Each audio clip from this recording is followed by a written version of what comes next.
Le blanc, le noir, les beiges aussi, les gris. En hiver, ces couleurs-là ressortent beaucoup. Oui, c'est tout le temps les mêmes teintes. De toute façon, c'est encore plus fort en hiver, mais j'ai envie de dire que actuellement et depuis 3-4 ans, les gens rentrent dans une uniformisation qui est quand même assez terrible. Mes abonnés ou mes clientes, elles me disent mais je trouve rien. En fait, je trouve pas de couleurs. Les magasins proposent que la même chose, toutes des teintes ternes.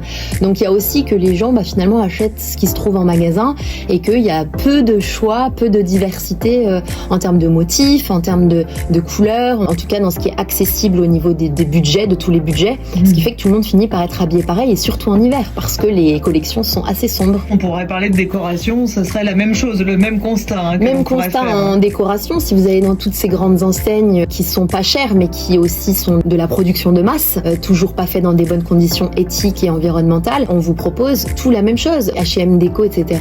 Tout est blanc, beige, gris, noir. Il n'y a aucune fantaisie. Donc, sous prétexte qu'on veut faire un peu chic, un peu luxe, il faudrait tous finir avec les mêmes appartes gris, les mêmes déco beige, les mêmes dressings grège, sous prétexte que ça fait un peu plus chic. Mais en fait, c'est du faux chic.